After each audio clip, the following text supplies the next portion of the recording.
Assalamu alaikum, dear students. You're watching me on my YouTube channel, Entertainment and Education. Commission. Any remunerations decided between parties on the basis of percentage for rendering services called commission. For rendering service का मतलब है फ्राहम करना, services फ्राहम करना, खिदमत फ्राहम करना. Commission क्या होता है?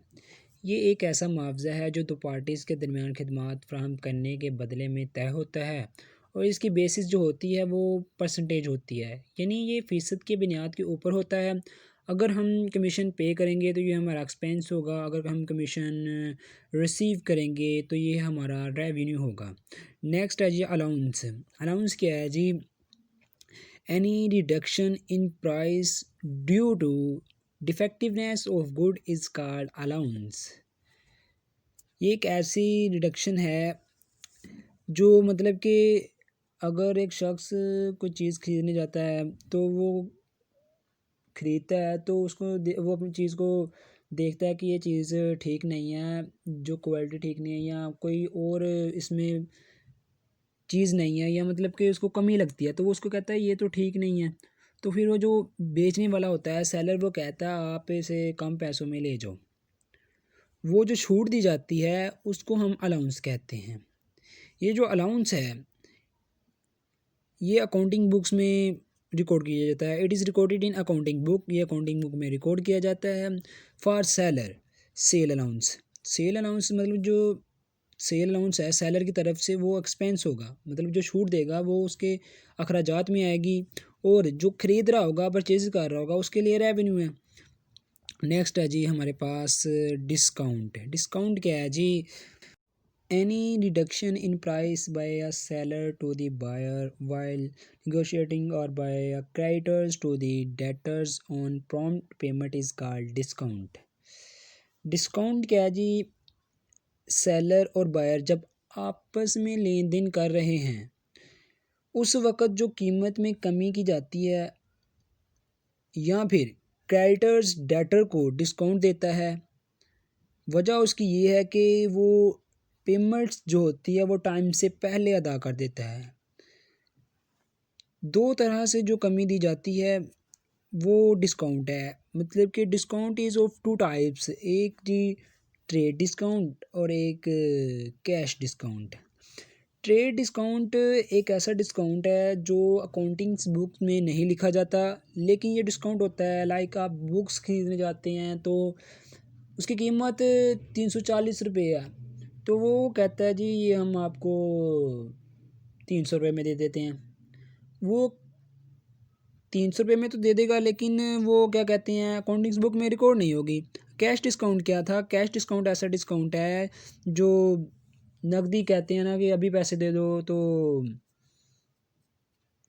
फ़ौरन कैश के वक्त जो डिस्काउंट दिया जाता है, मतलब कोई चीज़ खरीदते हैं वो कहता है जी ठीक है जी अभी आप पैसे देते हैं तो आपको इतने % डिस्काउंट दिया जाएगा. नेक्स्ट टर्म है जी डिस्काउंट टर्म. डिस्काउंट टर्म क्या है? 2, 10 and 30. इसको 2/10 और n/30 नहीं बढ़ना, इसको 2, 10 और n/30 बढ़ना है. ये क्या है? 2 से मुराद है जी डेट ऑफ कैश डिस्काउंट और 10 से मुराद है डेज ऑफ अवेलिंग डिस्काउंट. 30 से मुराद है टोटल क्रेडिट पीरियड्स, यानी कि अगर किसी ने उधार चीज़ ली है या उधार लिया है, वैसे पैसे लिए हैं, तो अगर तो वो 10 दिन के अंदर दे देता है तो उसे 2% डिस्काउंट दिया जाएगा. अगर वो 30 टोटल क्रेडिट पीरियड्स जो दिया हुआ है उसके अंदर देता है तो उसे कोई डिस्काउंट नहीं दिया जाएगा. और ये अकाउंटिंग बुक्स में लिखा जाता है. इस टर्म को गौर से पढ़ना है आपने. नेक्स्ट है जी एंट्री. एंट्री क्या है जी? एंट्री है जी written record of a business transaction in accounting book is called entry. हम किसी भी कारोबार के लेन देन को अकाउंटिंग बुक में रिकॉर्ड को एंट्री कहते हैं. जैसे जर्नल वगैरह में, लेजर वगैरह में जो भी एंट्रीज करते हैं उसको हम एंट्री कहते हैं. नेक्स्ट हमारे पास जो टॉपिक है वो है जी अकाउंट. अकाउंट क्या है? Classified record a particular person और a thing kept in ledger is called on account. किसी खास शख्स या चीज़ का एक रिकॉर्ड ग्रोही शक्ल में लेजर में होता है.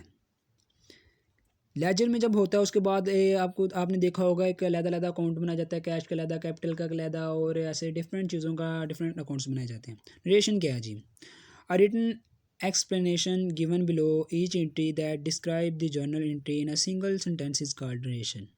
A written explanation एक तहरीरी वजाहत जो हर एंट्री को डिस्क्राइब करती है, ये जर्नल में लिखी जाती है। जर्नल एंट्री को ये एक्सप्लेन कर देती है। नेक्स्ट हमारे पास है जी इक्विटी क्या है? इक्विटी किसको कहते हैं? इक्विटी क्लेम को कहते हैं, दावे को कहते हैं, हक को कहते हैं। यानी मालिक जो कारोबार में अपने एसेट्स लगाए हुए हैं, मालिक ने उस पर जो हक रखता है उसे इक्विटी कहते हैं। Any claim on the asset of the business is called equity. अब इक्विटी और ऑफ टू टाइप्स, इक्विटी की दो टाइप्स हैं, आउटसाइडर इक्विटी और ओनर इक्विटी। जो आउटसाइडर इक्विटी है, जो बाहर के लोग होते हैं, इसको लाइबिलिटी कहते हैं, और जो ओनर इक्विटी है उसे कैपिटल कहते हैं। ओनर इक्विटी कहते हैं जिसने कारोबार में जी सरमाया लगाया, जो सरमाया लगाया उसको ही कैपिटल कहते हैं। वो कैश की सूरत में लगाया या फिर फर्नीचर वगैरह की सूरत में लगाया। आज का ये लेक्चर लास्ट लेक्चर था इस टॉपिक पे, अकाउंटिंग टर्म्स पे। आई होप कि आपको समझ आ गई होगी, पिछले लेक्चर्स की भी और इस लेक्चर की भी। देन जो टॉपिक होगा वो जर्नलाइजिंग जर्नल एंट्रीज़ के ऊपर होगा। यहाँ तक आपको समझ आ गई होगी। Please subscribe this channel. Thanks for watching this video.